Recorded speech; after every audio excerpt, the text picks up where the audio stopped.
Right, everybody, welcome down to Parc Fermé here at Snetterton, the British Endurance Championship race. We're about to get underway. Here we are, though, of course, qualifying finish. So we're going to get some live reaction down here and find out how the drivers got on in that qualifying. So we've got Mark Werrell here as well. Just a quick reminder of what happened at Donington 2 weeks ago. Of course, Peter Ursig and Hugo Cook taking the overall win there in Class A in this Audi GT3. Can they do it again? Well, they're going to start the race on pole position. I did find Peter Ursig. We'll have a chat with him very, very shortly.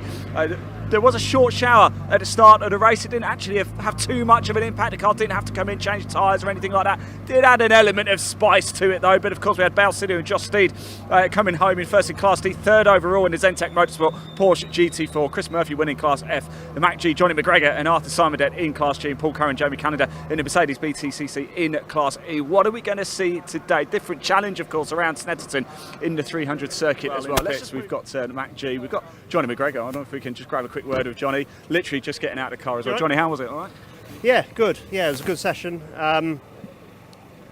Given the number of cars on the track, there was still quite a lot of traffic, which was a bit frustrating.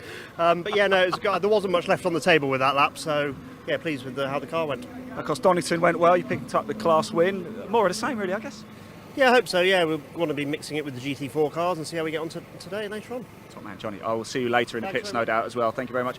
I just want to have... Here we go. Here's the team Tasman, Dave Harrison and Nathan Lucky just pulling up on to the grid right at the very front there as well. They line up in second place. So I think they're going to have to be pushed back a little bit. Yes, they've been told to go push back a little bit. Here we've got MacG Racing, the number 83 car. Here it comes now. Behind the wheel there, Johnny McGregor and Arthur Simondet. We're going to grab a word with some of the drivers very shortly. We spoke to Johnny a little bit earlier, didn't we? I'm not too sure. Somebody I want to talk to. Thanks, Ian. Nice build up there for the second round of the British Endurance Championship, which is probably going to get underway a little bit later than we planned in terms of when we got ahead of schedule, because the pit lane opened a little bit ahead of time. So there is probably a little bit more time down on the grid to have a chat to some drivers. But we'll take you through how the grid lines up then for this second round. It's going to be the PB Racing by JMH Audi on the front row of the grid. As we said, Peter Ursig back with his normal co-driver Marcus Clutton for this weekend, so they go off the front row. We'll take you through starting drivers once we've got through the grid. The second row, the outside of the front row is going to be Team Tasman. That's going to be the cars of Harrison and Lucky. They're going to be starting their Porsche 9912 Cup car from the outside of the front row. Row 2 then sees the man who goes solo, the number 72 machine of Chris Murphy. He's got a long afternoon ahead of him in that BMW E46, and on the outside is going to be the number 22 machine, which we see out there once again this weekend in the hands of Nick Cole and Richard Avery, the Porsche 992 Cup car that they run here this weekend. The third row then has the number 68 machine in Class D. That's going to be Paul Fullock and Aaron Morgan. Alongside them is going to be the Johnny McGregor and the co-driver for him this weekend, once again, just like it was at Donington, Arthur Simondet, the French Texan who did a grand job in that Ginetta G55. The fourth row of the grid then sees the Jones. They will be in the number 21 machine, Neville and Chris in the Mercedes AMG, and on the outside of them, slightly changed number for this weekend, the 161. So there were 116 at Donington, but 161 for this weekend. Josh Steed and Bal Sidhu are going to be in the car for that one. The fifth row then sees the number 23 machine, which comes from Class E. That's going to be Simon Mason and Chris Bylan in the Seat Cupra, and on the outside of them, the Jaguar F-Type, the V8 machine of the Thompsons. Back again, Callum and Adam, and for the start it will be Callum on the outside of row number 5, and then just one further row to give you, row number 6, and that's going to be the Intersport team, car number 40, which is a late addition for this weekend, Jasper Sapra and Brian Bransom in that BMW M3, and then alongside them the Mercedes BTCC machine of race car engineering with MacG Racing, number 75, and that's going to be the car of Tyson, and that's going to be a Christian name, which we haven't unfortunately been given, so we can't tell you who that is, but we'll get to that as and when we can. That was a TBA on the entry list here for this weekend, but that gives you the 12 starters for the second round of the British Endurance Championship. We have A lovely afternoon in store. As we said, temperatures rising throughout the course of the day. 18, 19 degrees we're up to now. Still pretty at Snetterton as round 2 of the British Endurance Championship gets underway. The lights go out now, and it's going to be the Audi who leads them away up towards Ritchie's for the first time of asking. And can Peter Ursig hold on ahead of the feisty Porsche on the outside as they turn their way in towards the right-hander? It's going to give it a good go, but the Porsche's run wide. The number 5 machine is off onto the grass, and David Harrison tries to fettle the car round the corner, gets it back in a straight line, but what would have been a move for the lead there on Peter Ursig. Unfortunately, the Porsche has now dropped right towards the tail of the field, so possibly not enough temperature into those tyres. So David Harrison is the first man who has quite a lot of work to do, but thankfully here at Snetterton there's plenty of runoff, so there was no drama in terms of contacts as they work their way now through the left-hander of Palmer. And already you can see the gap out front between Peter Ursig and the second place car of Richard Avery is probably almost nearer 5 seconds by the time they've only made their way first through the first part of this lap. So plenty of work to do. There's David Harrison trying to work his way now past the number 40 BMW of Brian Branson. Brian pretty much knows that's not a fight he needs to be getting involved with in these early stages because he runs within a completely different class to David Harrison. So that's one back up for the Porsche. Next on its list will be the number 88 Callum Thompson Jaguar, which again it should make quite light work of as they head their way on towards the Bentley Straight for the first time of asking. Further up you can see the Johnny McGregor Ginetta there, the black and yellow livery, which MacG Racing have run now for many years, whether it be on this car or previously on the other car they used to run within the British Endurance Championship. But it's a familiar livery, as we've got a great tussle going on here between the Jaguar, the Mercedes, and now the recovering David Harrison Porsche. And it was actually the Jaguar of Callum Thompson who made the move on the number 21 machine. So that means that Chris Jones has lost a place, and he might lose a further one on the run down towards the right-hander of Coram. And again, if there are words being said on the radio to these drivers that David Harrison is not really a driver you want to be battling with, it runs higher up in terms of power, it's in a different class as well. So as we know with the British Endurance Championship, you can win the championship from whatever class you come from, so it's all important to get yourself higher up in your class rather than overall. Although it's nice to do so, you want to be fighting, but there's going to be some really good battles further down the field, and there's one also coming under the bridge now. We can just see in the background the Jaguar, which is trying to hold on to its 8th place, and with this invitation class car of Brian Branson really putting the pressure on at the minute, that's going to be one that's going to go all the way to the pit stop window potentially. I don't think we have enough cameras ready to cover all these battles on circuit at the minute. There's one going on there as well between the Porsche and the Ginetta, so again a good little dice there between those two cars. And then, as we said, the one behind is the Jaguar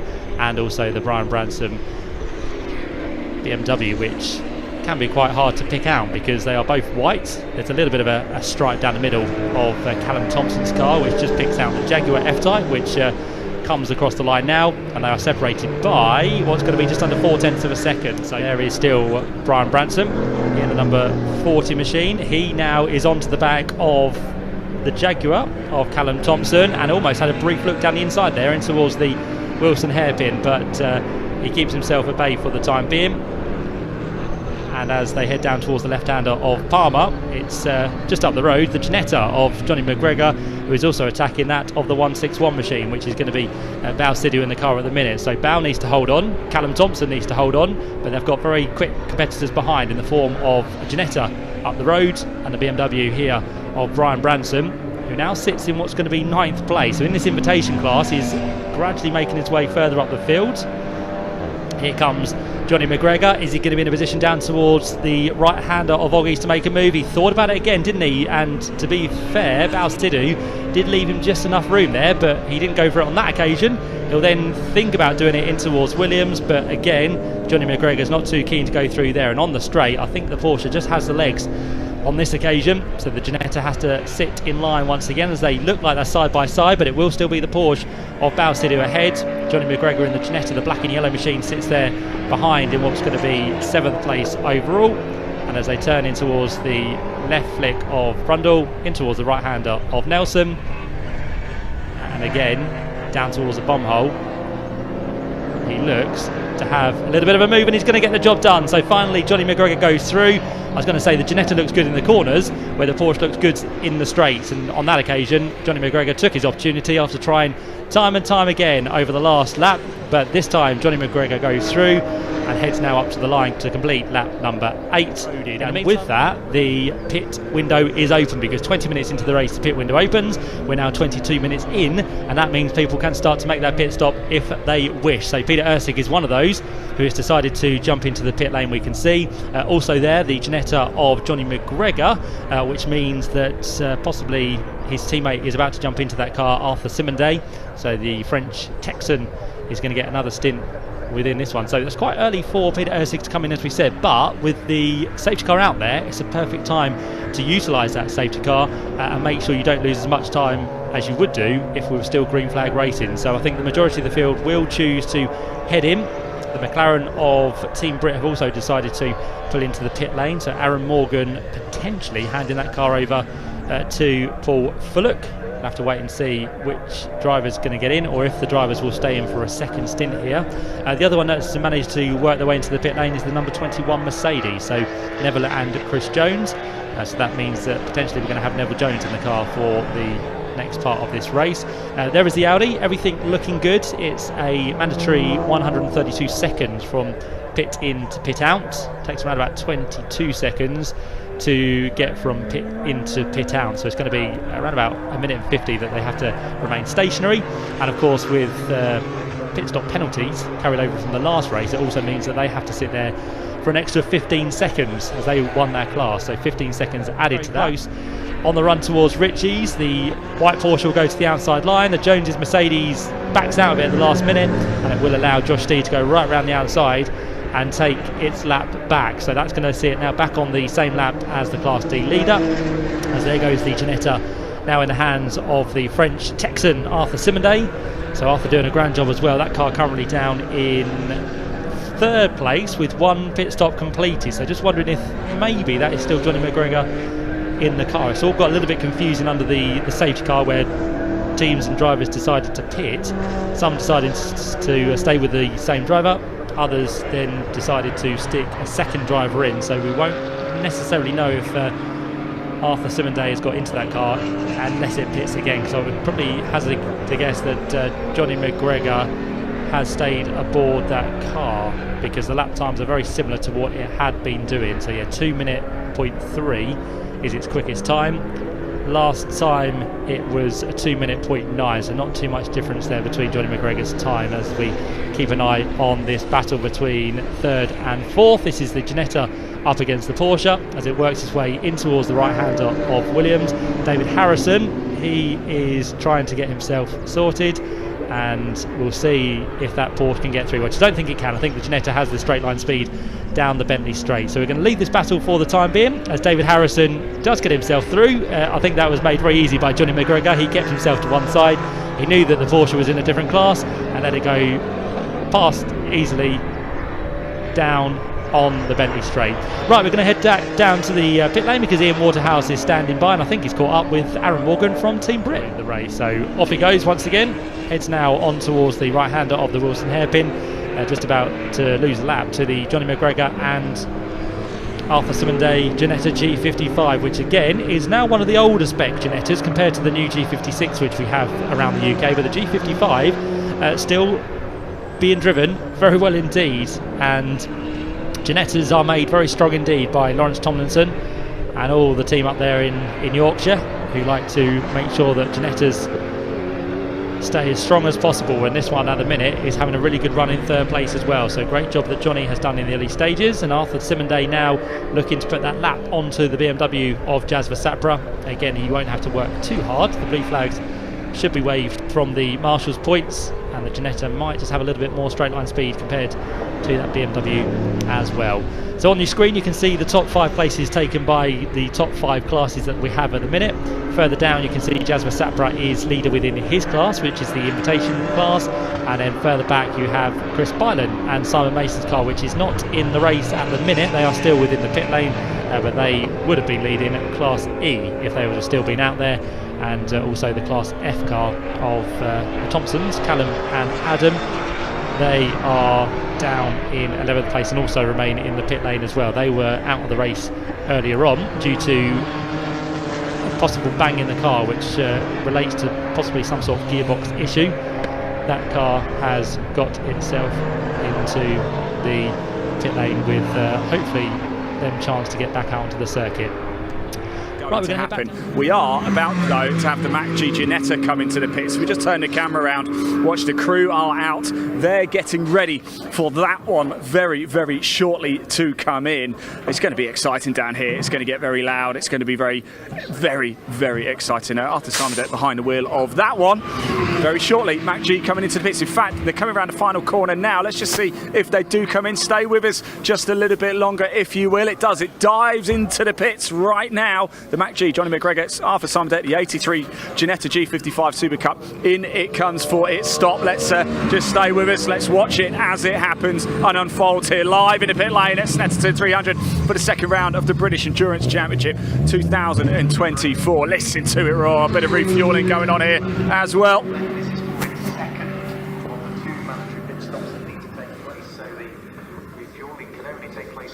So pit lane going on, plenty of action. Well into the second half of this race now, though. Things starting to develop nicely. Just that one safety car from the 88 MacG Racing Jaguar so far.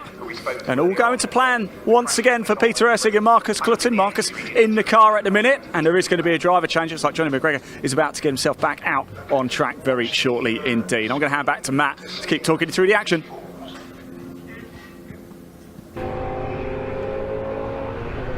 Thanks, Ian. Yep, so you can see the refueling going on with the Ginetta. 2 churns of fuel being put into that car just to make sure it can make it to the end with just under 40 minutes to go. And Ian correctly spotted that there is going to be a driver change as well. So Arthur Simondet has done the middle part of the race, so probably 40 minutes or so in that car for the French Texan, who thoroughly enjoyed his time at Donington Park.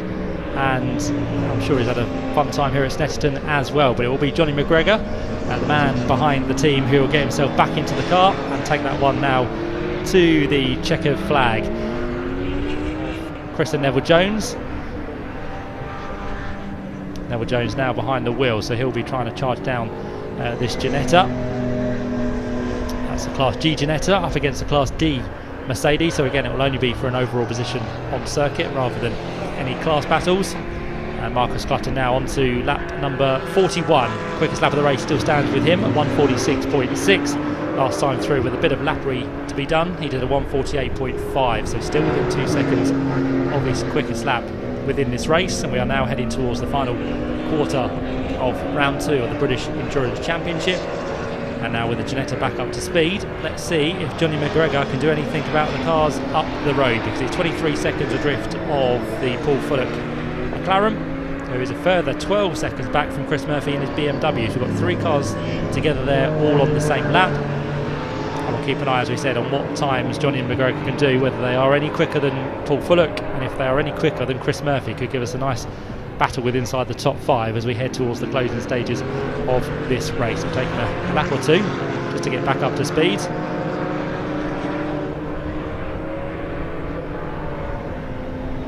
So onto the back straight goes Johnny McGregor now behind the wheel. You can see in the background the race leader of Marcus Clutton, about to put a lap onto him this time round as well. In terms of disparity, the Ginetta is doing 2-minute lap times and the Audi doing about 1:48, as we said. So 12 seconds a lap around this 3-mile circuit is how quick the Audi is. And by the time they get down towards Murray's, I'm sure the Audi will be looking for a way through to put the 5th lap of the race on this car. Blue flags and blue flashes of panels going around the circuit. It's a new iteration of things that the drivers have to look for now. The flashing lights on the gantries, and Johnny McGregor has seen that very well indeed as he works his way up towards the line. He's now a lap down on Marcus Clutton, and Johnny McGregor, as we said, back in the car, and I believe Ian is down there in the pit lane because he's going to catch up with his teammate Arthur Simondet, who has just jumped out, and he, I'm sure, enjoyed that just as much as he did at Donington Park. Right, everybody, welcome down to biz. I hope you're with me anyway. So loud I can barely hear anything. We've got Arthur Simondet, part of MacG Racing. He's just come in actually from his stint. Now, Arthur, I did see you a couple of minutes ago, didn't I? And thought you looked absolutely roasting after that stint. How was it? Yeah, it's hot. It's abnormally hot. Way hotter than Donington.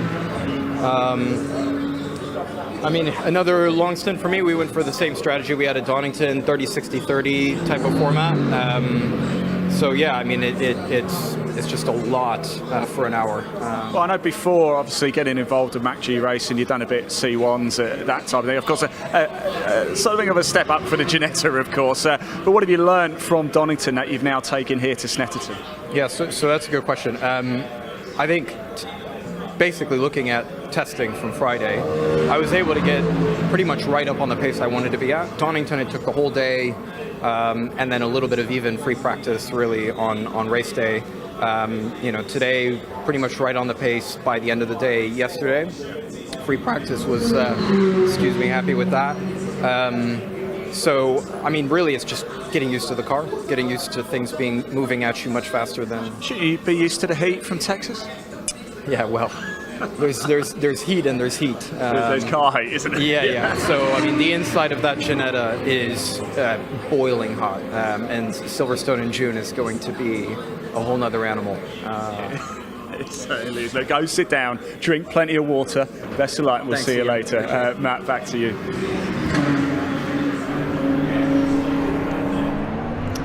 Yeah, Arthur's not half wrong about June and Silverstone. I remember back last year when the British Endurance Championship was there that weekend. I was also there. It was a very, very hot weekend, around about 30, 31 degrees, I think. And in a car, it almost doubles. So it's not easy whatsoever. But Arthur, I'm sure, will get plenty of testing in before then, and he'll get himself sorted and get used to this great British weather we have in the UK from what is compared to over there in Texas. But great job he has done, and he did longer in the race than I actually thought. He did a good 60 minutes, which is nice. So Arthur Simondet is now relaxed and ready to watch what Johnny McGregor could do towards the end of this one. And in terms of his lap times, well, Johnny McGregor now is getting back up to speed. He's actually slower than the 3 cars ahead of him, so he's not catching that of the McLaren of Paul Fullock. So at the minute, Johnny McGregor has a little bit more pace to find from the Ginetta to try and bring himself up the overall order, but as it stands, that car runs within 7th place. Let's have a quick look at the order as it runs then. So 42 laps have been completed by the race leader Marcus Clutton. So there we go, round 2 of the British Endurance Championship here at Snetterton is won for the second time this year by Peter Ursig and Marcus Clutton in the Audi GT3. 60 laps completed, they're 5 laps ahead of the Nathan Lucky and David Harrison Porsche. 3rd place goes the way of Chris Murphy in his BMW E46. 4th place to the Morgan and Fullock McLaren 570S. Johnny McGregor and Arthur Simondet bring their Ginetta home in 5th place. 6th place to the Porsche of Nick Hull and Richard Avery. 7th for Bal Sidhu and Josh Steed. 8th place for the Neville Jones and Chris Jones Mercedes AMG. And the final finisher goes the way of Jasper Sapra and Brian Bransom. There are problems, unfortunately, for the Bylan and Mason Seat Cupra, and the Thompsons Jaguar failed to complete more than 7 laps. And unfortunately, the number 75 car was a non-starter, the Mercedes BTCC machine. Quickest lap went the way of Ursig and Clutton, 146.6, set back on lap number 25.